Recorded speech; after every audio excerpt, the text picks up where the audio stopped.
امروز میخوایم در مورد چیزی صحبت کنیم که همه باهاش سر و کار داریم ولی کمتر به عمقش فکر میکنیم. پول. شاید هیچ کس رو نشناسیم که از پول بعدش بیاد یا دنبال پول نباشه، ولی آیا تا حالا به این فکر کردید که مفهوم واقعی پول چیه؟ چرا انقدر برای ما اهمیت داره؟ اینجا قراره به این سوالا جواب بدیم و ببینیم چرا پول تا این حد تو زندگی ما نقش داره. منبع اطلاعاتمونم کتاب استاندارد بیت کوین نوشته سیف‌الدین آموسه. با من همراه باشید.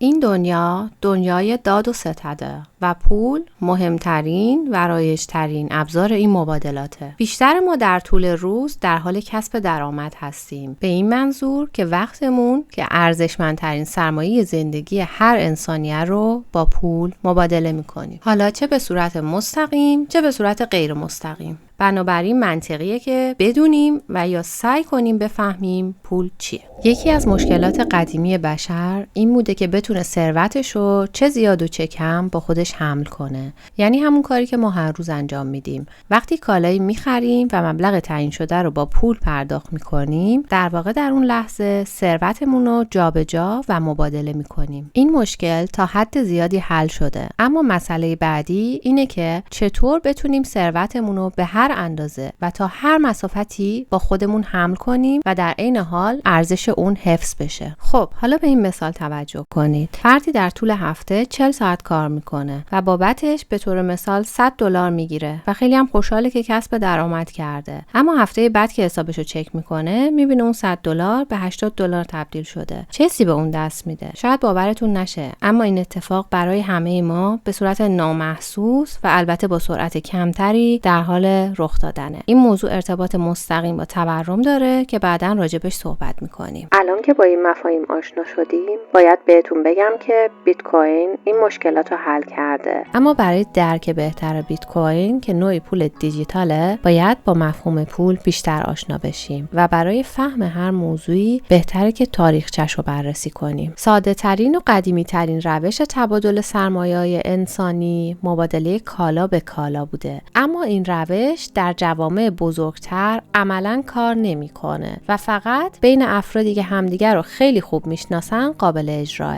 به همین دلیل انسان به دنبال راهی جدید افتاد، تبادل غیر مستقیم، یعنی پیدا کردن کالای واسطه‌ای که هر دو طرف با مبادله کالاهاشون با اون موافق باشن. این روش به اونا این امکانو میده که هر کالایی رو با همدیگه عوض بکنن، اما با بزرگتر شدن جامعه این شیوه هم از یه حدی بیشتر قابل اجرا نیست. پس انسان به این نتیجه رسید که به یک کالای واسطه‌ای واحد نیاز داره که برای همه قابل قبول باشه. این کالای واسطه پول نامیده شد. در طول تاریخ انواع مختلفی از پول وجود داشته. از طلا گرفته تا سیگار همه میتونن به عنوان پول و وسیله تبادل استفاده بشن. در نتیجه نقش اصلی پول اینه که یک ابزار تبادل باشه و نمیتونه به عنوان سرمایه استفاده بشه. پول تفاوت‌های مهمی با سرمایه داره. سرمایه ریسک داره، سود داره و قابلیت نقدشوندگی پایین‌تری نسبت به پول داره. منظورمون از نقدشوندگی و قابلیت فروش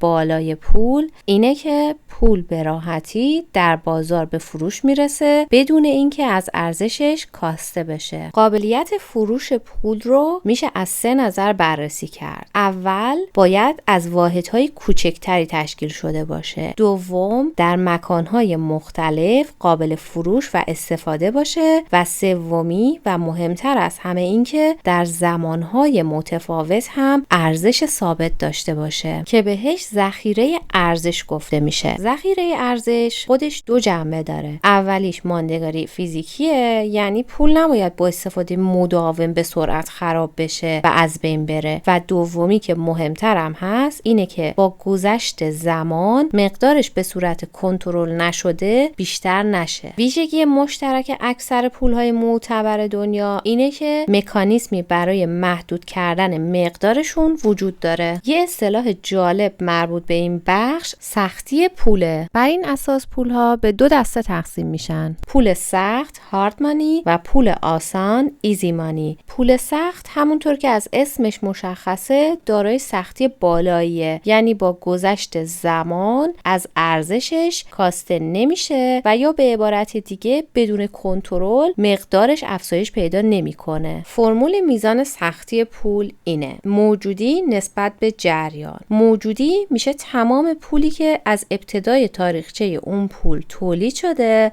منهای مقدار پولی که از دست رفته، حالا به هر دلیلی. و مفهوم جریان مقدار پولیه که قراره در آینده تولید بشه. حالا اینو در نظر بگیرید که هرچی سختی پول بیشتر باشه ارزش اون پول بیشتره. و سخن آخر، یکی از شروط لازم برای اینکه ما یک کالای واسطه رو پول بنامیم اینه که براش هزینه شده باشه و یا به عبارتی براش انرژی مصرف شده باشه. همونطور که قبلا اشاره کردیم، ما آدمای معمولی پول رو در قبال فروش ارزشمندترین دارایی خودمون یعنی وقت زندگیمون میفروشیم. زندگی که فقط یک بار اجازه داریم زندگیش کنیم. پس منطقیه در قبالش پولی بهمون پرداخت بشه که براش انرژی مصرف شده باشه، نه اینکه برای تولیدش فقط کاغذ و دستگاه چاپ هزینه شده باشه و یا اینکه برای تولیدش فقط کافی باشه یه دکمه روی کیبورد رو فشار بدی. اگه به این بحث علاقه داری ویدیوهای بعدی رو از دست نده. بدرود.